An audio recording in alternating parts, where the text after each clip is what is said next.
வணக்கம் ஜெயஹிந்த். இன்னைக்கு நம்ம இராணுவத்தை பற்றி மிக மிக முக்கியமான ஒரு அப்டேட் பார்க்க போகிறோம். கடுமையான சில விமர்சனங்கள் ஃபேக்ட் பேஸ்டாக இருக்கும். இதில் சம்மந்தப்பட்ட நிறுவனங்களில் ஓய்வு பெற்ற பல அதிகாரிகள் நீங்கள் கண்டிப்பாக நம்மளுடைய அன்பர்களாக இருக்கீங்க. இதை கொஞ்சம் பாசிட்டிவாக எடுத்தீங்க. ஏன்னா தேச பாதுகாப்பு சம்மந்தப்பட்ட ஒரு விஷயம். இந்தியாவுடைய பாதுகாப்பு துறையில் இருக்கக்கூடிய மிக மிக முக்கியமான ஒரு பின்னடைவு இத்தனை வருட காலம் அப்படின்னா நம்மளுடைய டிஃபென்ஸ் அக்வசிஷன் ப்ராசஸ். ஒரு துப்பாக்கி வாங்குறதுனாலும் சரி, ஒரு விமானம் வாங்குறதுனாலும் சரி, நாம் எடுத்துக்கக்கூடிய காலகட்டங்கள், அதை பற்றி ஒரு டீட்டெயில் ரிப்போர்ட் நம்மளோட டீமில் இருக்கக்கூடிய ஒரு இளம் மெம்பர் முத்துராமன் நமக்காக அழகாக தொகுத்துருக்கிறாரு. இது எல்லாமே ஃபேக்ட் பேஸ்ட்.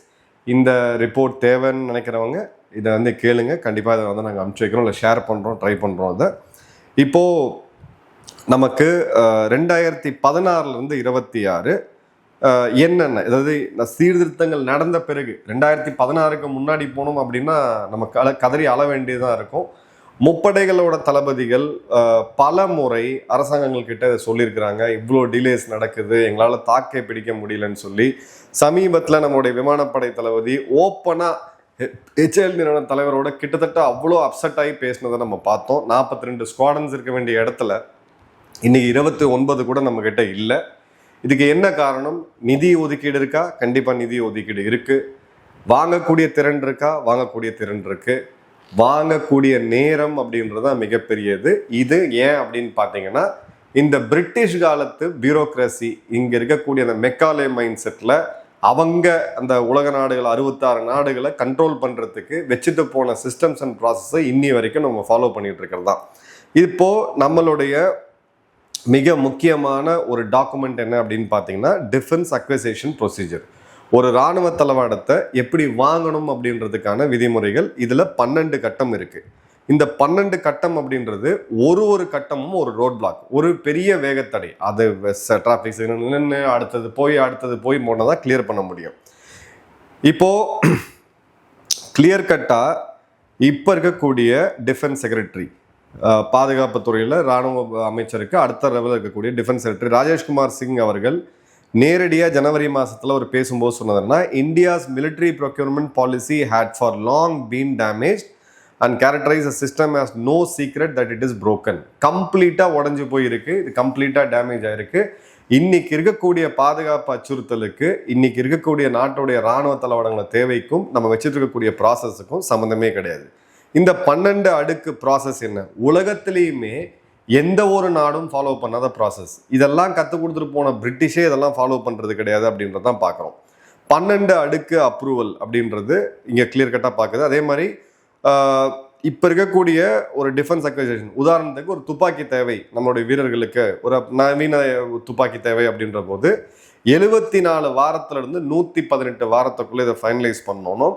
ஆனால் ஆக்சுவலாக பார்த்தீங்கன்னா இதை விட 300 மடங்கு 300% அதிகமான டைம் எடுத்துகிட்டு தான் போயிட்டுருக்கோம். ஸோ நமக்கு ஒரு ப்ராஜெக்ட் ஆரம்பிக்கிறோம் அப்படின்னா அதை வாங்கி முடிக்கிறதுக்குள்ள அதில் சம்மந்தப்பட்ட இராணுவ தளபதிகள் வயதாகி அவங்க மறைவுக்கு பிறகு கூட அது வராத காலம்லாம் பார்த்துக்கணும். ஒரே ஒரு பெஸ்ட் எக்ஸாம்பிள் எடுத்தீங்கன்னா ரஃபேல் விமானம் வேணும்னு சொல்லி இந்திய விமானப்படை கேட்டது 2003 கார்கில் போலுக்கு பிறகு. MiG-21 MiG-29 மட்டும் நம்பி உட்காந்துட்டு இருக்க முடியாது. லேட்டஸ்டாக ஒரு விமானம்னு சொல்லி அன்னைக்கு தேதிக்கு F-35 வராத காலத்தில், J-20 இல்லாத காலத்தில் அதிநவீனமான ஒரு விமானம் இந்திய விமானப்படைக்கு தேவை. கார்கில் மாதிரியான சூழ்நிலையில நமக்கு தேவைன்றது தான் 4.5 ஜென்ரேஷன் ரஃபேல். 2007 அரசாங்கம் அதை அப்ரூவ் பண்ணி இந்த விமானம் வந்து சேர்ந்தது 2023. காசு நம்ம கிட்ட இருக்கு. பிரான்ஸ் அரசாங்கக்கிட்ட நேரடியாக டீல் போடுறோம். இடையில 2 அரசாங்கங்கள் மாறி இருக்கு. அரசுகள் மாறலாம், அரசியல்வாதிகளை நம்ம இதில் குறை சொல்ல முடியாது. ஏன்னா நம்ம வச்சிருக்கக்கூடிய ப்ராசஸ் அப்படின்றது அது. இந்த ப்ராசஸில் எங்கேயாவது டீவியேஷன் ஆன சார்ஜ் அப்படின்னா அந்த அரசாங்கம் மேலே ஊழல் குற்றச்சாட்டு, ப்ரொசீஜரை ஃபாலோ பண்ணணும்னு சொல்லி அரசாங்கமே ஆட்டம் காணக்கூடிய அளவுக்கு இன்னைக்கு இருக்கக்கூடிய எல்லாருமே பயப்படக்கூடிய ஒரு ப்ராசஸாக இன்னைக்கு டிஃபென்ஸ் இருக்கு. அதாவது மக்களால் தேர்ந்தெடுக்கப்பட்ட ஒரு அரசை நிர்வகிக்கக்கூடிய பிரதமரே பயப்படக்கூடிய அளவுக்கு நம்ம பியூரோக்ராட்டிக் ப்ராசஸ் இருக்கு அப்படின்னா நம்ம எந்த நிலைமையை நோக்கி போயிட்டு இருக்கோம் அப்படின்றத பார்க்கணும். இப்போ ஃபஸ்ட்டு பார்த்தீங்க அப்படின்னா RFP ரெக்வஸ்ட் ஃபார் ப்ரொபோசல் இது எம்ஓடிக்கு போகிறதுக்கு முன்னாடி ஏஓஎன் அப்படின்ற ஒரு அப்ரூவல் இருக்கு, அதாவது அக்செப்டன்ஸ் ஆஃப் நெசசிட்டி. இது தேவை அப்படின்னு நாங்கள் ஒத்துக்கணும். இதெல்லாம் பிரிட்டிஷ் காலத்தில் வச்சுக்கிட்டு இருந்தது.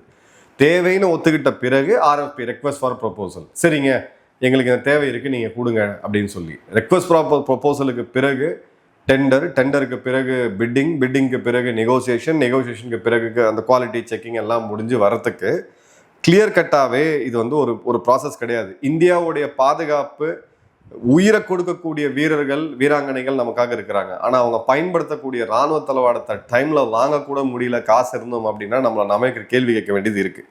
இப்போ ஒரு எக்ஸாம்பிள் பார்ப்போம். தேஜஸ் காம்பேட் விமானம் அப்படின்றது ஃபஸ்ட்டு சாங்ஷன் நமக்கு கிடைச்சது 1983. 36 வருடத்துக்கு பிறகு 2019 இது இண்டெக்ட் பண்ணப்படுது. இப்போ வரைக்கும் பார்த்தீங்கன்னா 123 விமானங்கள் இருக்கணும். MiG-21 ரீப்ளேஸ் பண்ணி 123 விமானங்கள் இருக்கணும். இப்போ வரைக்கும் கிடைச்சது வெறும் 36. HAL நிறுவனம் 18 விமானங்களை வந்து ஒரு வருடத்துக்கு தயாரிச்சாதான் அந்த டார்கெட்டை மீட் பண்ண முடியும். அவங்களால 10 கூட தயாரிக்க முடியல அப்படின்னா நிதர்சனமான உண்மை. இப்போ இந்த 2019 இருந்து இப்போ 2026 பார்த்தீங்கன்னா இந்த விமானம் வந்து சேரும் பொழுது அது ஏற்கனவே அவுட்டேட் ஆயிடுச்சு. இப்போ ஒரு உதாரணத்துக்கு சாம்சங் S24 இப்போ ரிலீஸ் ஆகி ஓடிக்கிட்டு இருக்கு, இல்லை iPhone 17 Pro Max ஓடிக்கிட்டு இருக்கு. இந்தியாவோட ஸ்பீடில், டிஃபென்ஸ் கமிட்டியோட ஸ்பீடில், இவங்களோட பியூரோக்ராட்டிக் ப்ராசஸில் எடுத்தீங்க அப்படின்னா இப்போ தான் iPhone 11 இவங்க லான்ச் பண்ணுறாங்க. ஸோ இன்னைக்கு மார்க்கெட் எங்கே இருக்குது, இவங்க என்ன லான்ச் பண்ணுறாங்க அப்படின்றத பார்க்கலாம். அடுத்தது எடுத்தீங்க அப்படின்னா இன்டர்நேஷ்னல் டைமில் என்ன பார்ப்போம். யூஎஸோட F-22 ராப்டர் ரக விமானம், அந்த எந்த நாட்டுக்குமே அதை வித்ததே கிடையாது. 5ஆம் தலைமுறை போர் விமானம். 86 அந்த ப்ராஜெக்ட் ஆரம்பிச்சாங்க. கிட்டத்தட்ட தேஜஸ் சமயத்துல தான் அதுவும் ஆரம்பிச்சாங்க. 2005 செஞ்சே முடிச்சிட்டாங்க. யூரோ ஃபைட்டர் டைஃபூன் 1983 ஆரம்பிச்சாங்க. தேஜஸ்க்கு அதே காலத்துல 97 பண்ணி முடிச்சிட்டாங்க. 14 வருடம்.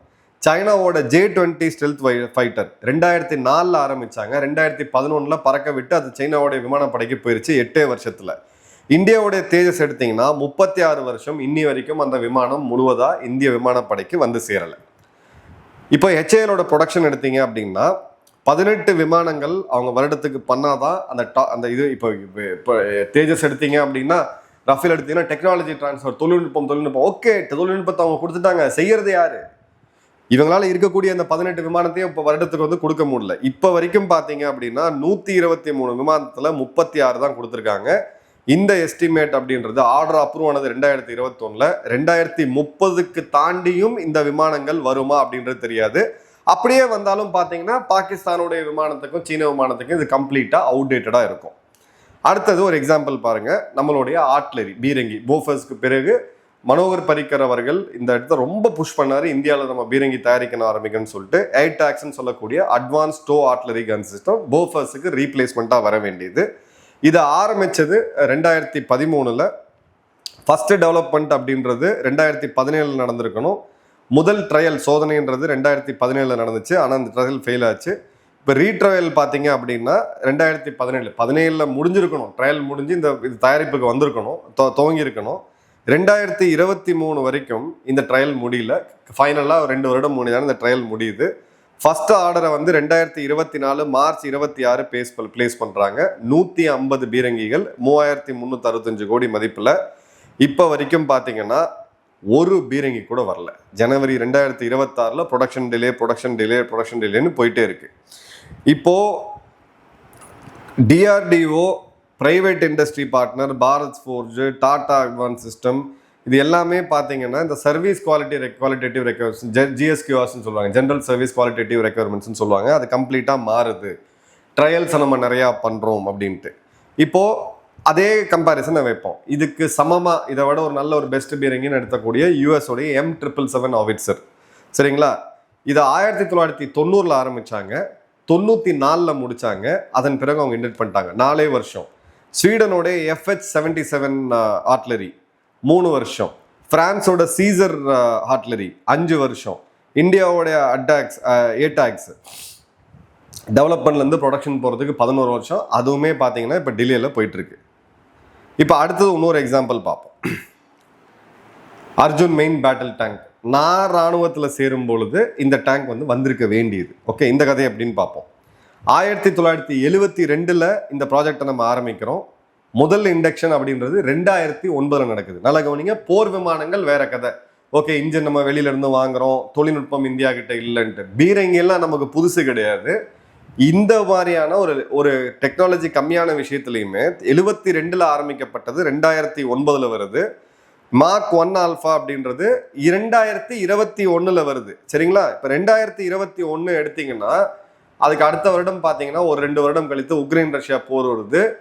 நம்ம 72 இந்தியாவுடைய சொந்த டாங்கிகள் வேணும்னு ஆரம்பிச்ச ப்ராஜெக்ட் ஃபைனலாக எப்போ வருது பார்த்தீங்கன்னா செப்டம்பர் 2021 வருது. இந்த சூழ்நிலையில் அந்த டேங்க் கம்ப்ளீட்டாக அவுடேட்டடாக இருக்கு. ரெண்டாவது, இப்போ டேங்கிகளே தேவையா இல்லையா யுத்த காலத்தில் அப்படின்ற டிபேட்டும் போயிட்டு இருக்கு. இப்போ MK1 ஆல்ஃபாவுடைய டைம்லைன் அப்படின்றது 2024 வந்திருக்கணும். இப்போ வரைக்கும் வரல. ஏன்னா ஜெர்மனியோட அந்த MTU இன்ஜின் சப்ளை வந்து இஷ்யூவா இருக்கு, 4 வருடம் டிலே ஆயிருச்சு அப்படின்ட்டு. அப்போ 2024 இருந்து இது இன்னும் எப்போ போகும் அப்படின்னு தெரியாது. 2025 ஒரு சில டேங்கிகள் வந்து வரலாம். டேங்கிகள் இல்லாமல் நம்ம போர்படைகள் எங்கே போவாங்க? இப்போ நம்மகிட்ட T-72 இருக்கு. 72 பேரே கிளியர் கட்டு, 70 ஜென்ரேஷன், 1972. ரெண்டாவது பார்த்தீங்கன்னா 1990 உற்பத்தி செய்யப்பட்ட அறிமுகப்படுத்தப்பட்ட T-90. இப்போ 90s கிட்ட வச்சுக்கிட்டு 70s கிட்ட வச்சுக்கிட்டு நம்ம இன்னைக்கு வந்து ஆல்ஃபா ஜென்ரேஷனில் ஃபைட் பண்ணோன்னு சொல்லி நீங்கள் ராணுவ வீரர்களை அவங்க போய் உயிரை தியாகம் பண்ணுறது எந்த அளவுக்கு நியாயம்னு சொல்லி யோசிச்சு பாருங்க. அடுத்தது பார்த்தீங்க அப்படின்னா நம்மளுடைய ப்ரொக்யூர்மெண்ட் ஆர்டர் அர்ஜுன் டேங்க் அப்படின்றது 124 MK1 ஆல்ஃபாவும் 118 அதோட அடுத்த வெர்ஷன் MK1 ஆல்ஃபாவும் பண்ணாங்க. டோட்டல் 242. அதே மாதிரி ரஷ்யாவுடைய T-90 டேங்க் பார்த்தீங்கன்னா 1000க்கும் அதிகமான டேங்கை ப்ரொடியூஸ் பண்ணணும் அப்படின்னு நினச்சிட்டு இருந்தோம். அதை நம்ம ஆப்ரேட் பண்ணோம். இந்தியாவிலேயே அதுக்கு அந்த லைசன்ஸ் கொடுத்துட்டாங்க. ஆவடியில் இருக்கக்கூடிய ஹெவி வெஹிக்கல்ஸ் ஃபேக்டரியில் அதை பண்ணுறாங்க. இப்போ இந்திய ராணுவத்துக்கிட்ட 1900 T-72 இருக்கு. T-72 சரிங்களா? அதன் பிறகு பார்த்தீங்க அப்படின்னா 1500 T-90 இருக்கு. எந்த டேங்க் நவீனமயமாக்கப்பட்டு புது டேங்க்ஸ் இருக்கணுமோ அப்படியே தலைகீழா இருக்குது. புது டேங்க்ஸ் அர்ஜுன் அப்படின்னு பார்த்தீங்கன்னா வெறும் 124 மட்டும்தான் இருக்கு. அடுத்தது பார்த்தீங்க அப்படின்னா இவங்களுடைய காஸ்ட், ரஷ்யா கிட்ட இருந்து நம்ம T-90 வாங்கணும்னா 11 கோடி கிட்டத்தட்ட. T-90யோட அசம்பிள் கிட் வாங்கணும்னா 12 கோடி. HVF மேனுஃபேக்சர் பண்ணுறது, அரசாங்க நிறுவனம் மேனுஃபேக்சர் பண்ணுறது 18 கோடி. இப்போ அர்ஜுன் மேக் 2 வாங்குறது 63 கோடி. இப்போ இம்போர்ட் பண்ணுறதா இல்லை இந்தியாவில் தயாரிக்கிறது? அரசு நிறுவனங்கள் அரசு நிர்வகிக்க மட்டும், government is only to govern பிரதமர் மோடி அவர்கள் 2014 சொன்னார். அரசு நிறுவனங்கள், அரசு போய் நிறுவனங்கள் நடத்தி அதில் யூனியனை வச்சு காலையில் 9 மணிக்கு வந்து 5 மணிக்கு போயிட்டு நடுவில் 2 பிரேக் எடுத்துக்கிட்டு நீங்கள் பாதுகாப்பு விஷயத்தில் இந்த மாதிரியான இண்டஸ்ட்ரி நீங்கள் டெவலப் பண்ணோம்னா அந்த காலத்தில் பண்ணோம். ஏன்னா அந்த காலத்தில் நிறுவனங்கள் இல்லை, இந்த காலத்தில் ப்ரைவேட் நிறுவனங்கள் இருக்காங்க. இங்கே இருக்கக்கூடிய இளைஞர்களுக்கு இதே பொறுப்பை தூக்கி கொடுங்க, ஃபண்டிங் கொடுங்க. 18 மணி நேரம் 20 மணி நேரம் உழைப்பை கொடுத்து வேலை செஞ்சு டைமில் முடிக்கக்கூடிய சக்தி, யுவ சக்தி நம்மக்கிட்ட இருக்குது. அடுத்தது எடுங்க இன்னொரு எக்ஸாம்பிள். நம்மளுடைய ஸ்ட்ரைக்கர் ரக வாகனங்கள், இந்த வேகமாக போகக்கூடிய ஸ்ட்ரைக்கர் வீல்டு ஆர்மர்டு பிளாட்ஃபார்ம்னு நம்ம சொல்லுவோம். இதை பார்த்தீங்க அப்படின்னா நம்ம ட்ரையல் எடுத்துகிட்டு போகிறோம். இந்த ட்ரையலுக்கு எடுத்துகிட்டு போகும்போது கேட்டர்பில்லர் C7 இன்ஜினுடைய அந்த பொருத்தப்பட்ட ஒரு வண்டி வந்து போகுது. பிப்ரவரி 2025 வரைக்கும் இந்த ட்ரையல் போகுது, மேலே ஹை ஆல்டிடியூட்ல இங்கேன்னு சொல்லிட்டு. ஸோ நமக்கு வந்து ஸ்ட்ரைக்கருடைய அந்த அண்டர் பர்ஃபார்மன்ஸ் அப்படின்றது மவுண்டைன் ரீஜனில் ஏற்படுது. அதன் பிறகு பார்த்தீங்க அப்படின்னா டாடா நிறுவனம் தயாரித்த 8x8 வேப்னு சொல்லக்கூடிய வீல்டு ஆர்மர்ட் பிளாட்ஃபார்ம், இது பெட்டராக போகுது. இப்போ வரைக்கும் நம்ம வந்து முடிவு பண்ணல. ஃபைனலாக பார்த்தீங்கன்னா இது ஒரு பெரிய விமர்சனத்துக்கெல்லாம் உட்பட்டு ஏப்ரல் 2025 டாட்டாவோட பூனே ஃபெசிலிட்டியில் இதற்காக அந்த பூஜை செய்து தேங்காய் உடைக்கப்பட்டு இந்த தயாரிக்க ஆரம்பிச்சிருக்கோம். எதுக்காக இதை நம்ம முடிவு பண்ணது வேணும்னு சொல்லிட்டு சைனாவோடைய எல்லையில், அதாவது இந்தியாவோட திபெத்தோட எல்லையில் சீனாவை எதிர்க்கிறதுக்கு துருப்புகளை வேகமாக கூட்டிகிட்டு போகணும், நம்மளுடைய வாகனங்கள் வேகமாக உள்ளே எடுத்துகிட்டு போகணும், கன்ஸை உள்ளே எடுத்துகிட்டு போகணுன்ற போது அந்த கடுமையான டெரெயினில் செயல்படக்கூடிய ஒரு ஆர்ட்லரி, அதாவது ஒரு வேகமாக எடுத்துகிட்டு போகக்கூடிய வீல்டு பிளாட்ஃபார்ம் வேணும். சரிங்களா? இப்போ அடுத்தது பாருங்க, நமக்கு இன்னொரு எக்ஸாம்பிள் நம்ம பார்க்கலாம். இந்தியா, சைனா மற்றும் அமெரிக்காவுடைய ப்ரொக்யூர்மெண்ட் மாடல். சைனாவுடைய மிலிட்ரி ப்ரொக்யூர்மெண்ட் அப்படின்றது ரேபிட் மாடர்னைசேஷன். ரேபிட்ன்ற வார்த்தை வேகமாக, மாடர்னைசேஷன் நவீனப்படுத்துறது. ஸோ இதுதான் அவங்களோடது. அவங்களுடைய சென்ட்ரல் மிலிட்ரி கமிஷனுக்கு கீழே முடிவுகள் நேரடியாக கொடுக்கப்படுது. சரி, நீங்கள் இது வேணும் வேண்டாம், நம்மளது மாதிரி ஏஓஎன் எடுத்து ஆர்எஃப்பி போட்டு அதுக்கப்புறம் ரெக்வஸ்ட் ஃபார் கோர்ட்டு பிறகு பிட்டிங்கு, நெகோசியேஷன், இதெல்லாம் அங்கே கிடையவே கிடையாது. சென்ட்ரல் மிலிட்ரி கமிஷன் இந்த துறையில் டைரக்ஷனில் போங்க, ட்ரோன் வார்ஃபேர் வருது, அப்போ ட்ரோனுக்கு தயாராங்க, எந்த ட்ரோன் வாங்கணும்லாம் அவங்க வேலை கிடையாது. துறை ரீதியாக இருக்கக்கூடிய வல்லுநர் சொல்லுவாங்க. அந்த பியூரோக்ராட்டிக் லேயர் அப்படின்றது கம்ப்ளீட்டாக டிஃப்ரென்டிஷேட் பண்ணியிருக்கு. ஸ்டேட் ஓன்டு நிறுவனங்கள், சைனாவுடைய அரசு நிறுவனங்கள், தனியார் நிறுவனங்கள் எல்லாமே ஒன்றுக்கு ஒன்று கிளியர் கட்டாக இதில் வந்து இன்டகிரேட் பண்ணப்பட்டிருக்கு. அவங்களுடைய J20 அதோட தரம் என்ன இருக்குது, அதை அடுத்த டிபேட்டுக்கு போகலாம். இப்போ J20யோடைய கான்செப்ட் ஒரு பேப்பரில் எடுத்து இந்த 5ஆம் தலைமுறை போர் விமானம்னு முதல் முறையாக அவங்க எழுதுனது 2001, முதல் சோதனை ஓட்டம் 2011, ஆப்ரேஷனல் டிப்ளாய்மெண்ட் சோதனை ஓட்டம் முடிஞ்சு அவங்களுடைய PLAவோட ஏர்ஃபோர்ஸுக்கு கொடுத்து இன்னைக்கு ஃபுல்லாக கம்ப்ளீட்டாக இன்டெகிரேட் ஆயிருக்கிறது அப்படின்னு பார்த்தீங்கன்னா 2017. இப்போ அவங்களுடைய கரண்ட் ப்ரொடக்ஷன் கேப்பபிலிட்டி எடுத்தீங்கன்னா 50 5ஆம் தலைமுறை போர் விமானங்கள் ஒரு வருடத்துக்கு மட்டும். இங்கே நம்மளுடைய ஒரு அரசு நிறுவனம் 18 அப்படின்ற டார்கெட்டில் கிட்டத்தட்ட 5 வருஷம் பேக்லாகில் இவங்க போயிட்டு இருக்காங்க. இப்போ அவங்களுடைய அமெரிக்காவுடைய சிஸ்டம் பார்ப்போம். அமெரிக்கா அது இருக்கிறதுலே தெளிவான பெஸ்டான system, merit based competitive model அப்படின்னு சொல்லுவோம். அவங்க ஓப்பனாக ஒரு இதை கொடுக்குறாங்க. இந்த இடத்துல ஒரு இன்ஸ்டிடியூஷனல் ஃப்ரேம் ஒர்க் இருக்கு. காம்படிட்டிவ் பிட்டிங், தனியார் நிறுவனமாக இருக்கலாம், நீங்கள் ஸ்டார்ட் அப்பா, நீ யாரை வேணா இருங்க, போட்டி போடுங்க.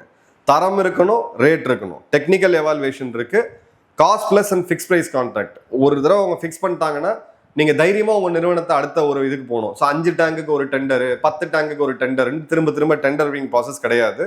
PMOஸ்ன்னு சொல்லுவாங்க. இதுக்கான ப்ராஜெக்ட் மேனேஜ்மெண்ட் ஆஃபீஸ் இருக்கு. ஒரு தனியார் நிறுவனமே எடுத்தாலும் அவங்க கரெக்டான டைமில் செய்கிறாங்களா, அவங்க உற்பத்தி எந்த அளவுக்கு போயிட்டு இருக்குன்னு மானிட்டர் பண்ணக்கூடிய PMOs இருக்கு.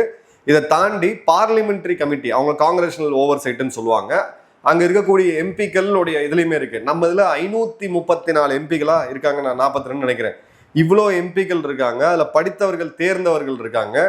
எனக்குடைய நெருங்கிய நண்பர் இப்போ மேங்களூரோட MP கேப்டன் பிரிஜேஷ் சவுட்டா அவர்கள் ஒரு டிஃபென்ஸ் எக்ஸ்போர்ட், ராணுவத்தில் அதிகாரியாக பணிபுரிந்தவர், டிஃபென்ஸ் அக்விசிஷன் கவுன்சில் இருக்காரு. அவங்களுக்கு நேரடியாக அந்த அதிகாரம் கொடுக்கணும். என்னையா நடக்குது, என்ன பண்ணிட்டு இருக்கீங்கன்னு கேள்வி கேட்கக்கூடிய இந்த அரசு துறையும் அரசு அதிகாரிகளையும் கேள்வி கேட்கக்கூடிய உரிமை அப்படின்றது நம்மளோட எம்பிக்களுக்கு வேணும், அந்த கமிட்டிக்கு வேணும். இப்போ யூஎஸோட டைம்லைன் எடுங்க.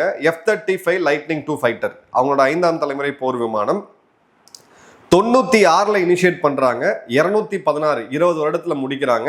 இப்போ 150க்கும் அதிகமான ப்ரொடக்ஷன் கெப்பாசிட்டி இருக்கு. சைனாது கிட்டத்தட்ட 50க்கும் அதிகம். அமெரிக்கா கிட்ட F-35 ப்ரொடியூஸ் பண்ணக்கூடிய கேப்பபிலிட்டி 150 விமானங்கள் ஒரு வருடத்துக்கு. நம்ம வல்லரசு ஆகிறதால அடுத்த கனவு, நம்ம நாட்டை காப்பாற்றுறதுக்கு அடிப்படை தேவை அப்படின்றது இந்த இடத்துல இருக்கு. அதே மாதிரி பார்த்தீங்க அப்படின்னா அவங்களுடைய ஒரு கம்பேரிட்டிவ் அனாலிசிஸ் பாருங்க. இந்த ஆயுதம் வேணுமா வேணாமா, டிசிஷன் மேக்கிங். சைனா 2 மாதம், அமெரிக்கா 6 மாதம், இந்தியா 3 வருஷம். டெக்னிக்கல் ஸ்டாண்டர்டு இதில் பார்த்தீங்க அப்படின்னா சைனா அது சென்ட்ரலைஸ், ஒரு முறை ஸ்டாண்டர்ட் ஃபிக்ஸ் பண்ணாங்கன்னா அது மாறாது. அமெரிக்கா அது பார்த்தீங்கன்னா காம்படிட்டிவ். இந்தியா அது பார்த்தீங்க அப்படின்னா இவங்க ஒன்று கொடுப்பாங்க, அவங்க ஒன்று கொடுப்பாங்க, திரும்ப மாற்றுவாங்க. ஒரு கவர்மெண்ட் கான்ட்ராக்ட் எடுக்கிறதுக்குள்ளே ஒருத்தன் செத்து சுண்ணாம்பாய் போயிடுவான். ப்ரொடக்ஷன் ஆர்டர், பல்க் ஆர்டர், இத்தனை ஒரு வருஷத்துக்கு இத்தனை சைனாவோடது. USA பார்த்தீங்கன்னா பிளாக் ஆர்டர்ஸ், இந்த வருஷத்துக்கு இந்த ப்ரைஸ், அடுத்த வருஷத்துக்கு இந்த ப்ரைஸ். இந்தியா பார்த்தீங்க அப்படின்னா இப்போ ஒரு 5 டேங்க் கொடுங்க, அப்புறம் ஒரு 10 டேங்க் கொடுங்க, அப்புறம் ஒரு 20 டேங்க் கொடுங்க, நீ ஒரு 100 துப்பாக்கி கொடு, நீ ஒரு 5000 துப்பாக்கி கொடு. அக்கௌண்டபிலிட்டி அப்படின்னு எடுத்தீங்கன்னா சைனாவில் கிளியர் கட்டாக அது துறை ரீதியான அதிகாரிக்கு அந்த பொறுப்பு இருக்குது. தவறு செஞ்சாங்க டைம்லைனில் முடிக்க முடியும்னா வேலை போயிடும். அமெரிக்காவில் பார்த்தீங்கன்னா கான்ட்ராக்சுவல் பெர்ஃபார்மன்ஸ், ஏன்னா எல்லாமே தனியார் நிறுவனங்கள், அமெரிக்க அரசு நிறுவனங்கள் பெரிய அளவுக்கு இதில் ஈடுபடுறது கிடையாது.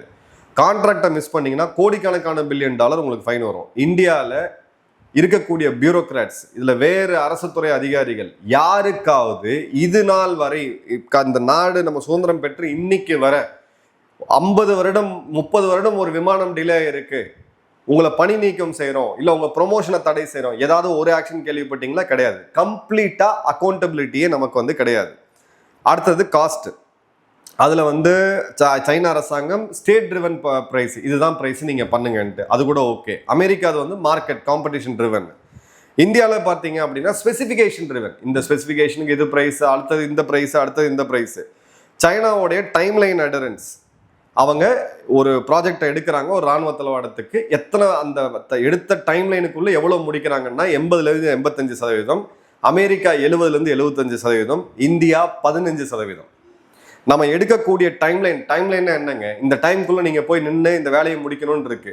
அதுல வெறும் 15% தான் உங்களால டெலிவரே பண்ண முடியும்னா அப்ப டைம்லைனே அது இந்த வார்த்தைக்கே அர்த்தமே கிடையாது அப்படின்றத நம்ம பார்க்குறோம். அடுத்தது பார்த்தீங்க அப்படின்னா நம்மளுடைய டிஃபென்ஸ் அக்வைசேஷன்ல கூடவே சேர்ந்து பயணம் பண்றது கரப்ஷன். எந்தல வேணா கரப்ஷன் பண்ணி தொலைங்க இந்த நாட்டில், இந்த டிஃபென்ஸையாவது விட்டு தொலைக்கணும்னு பார்க்குறோம்.